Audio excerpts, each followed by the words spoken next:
Récemment, plusieurs clips de MC1 ont été supprimés de YouTube. C'est ça. Est-ce que tu sais ce qui s'est passé?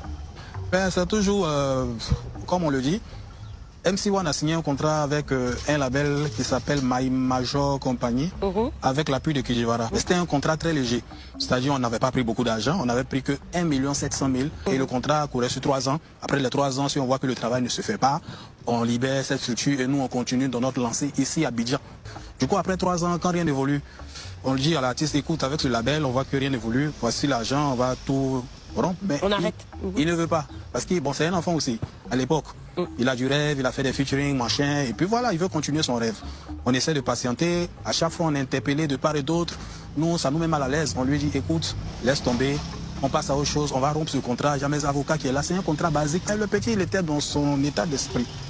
Donc on le laisse faire ses choses, le contrat finit, et lui-même il part signer d'autres contrats. On ne sait pas qu'est-ce qu'il a signé là-bas. Bon, tu viens, tu expliques ton problème. Ceux qui peuvent t'aider, ils vont t'aider. Que de toujours chercher à mystifier l'affaire. Oui, machin. Mais c'est à toi seul, tu fais du mal. Kijivara, il est là, il parle sur tous les plateaux.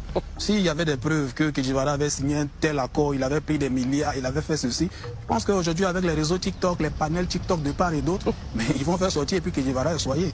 Mais Kijivara parle avec beaucoup de liberté et tranquillité.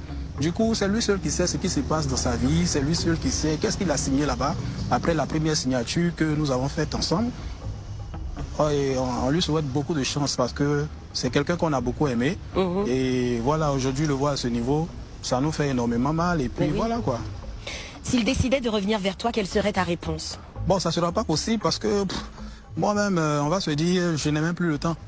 Parce que la production d'MC1, c'était en 2012. J'étais encore vraiment très libre. De un, j'avais pas d'enfants, de charges, de CI Habitat, tout ça.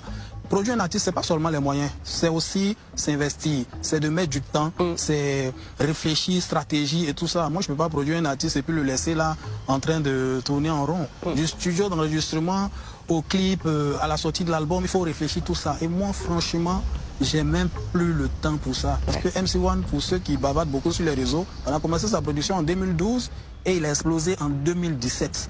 Vous voyez, ça est peut-être presque 5 ans d'encadrement. Donc revenir faire ça encore de 2025 là pour qu'il explose peut-être en d'ailleurs.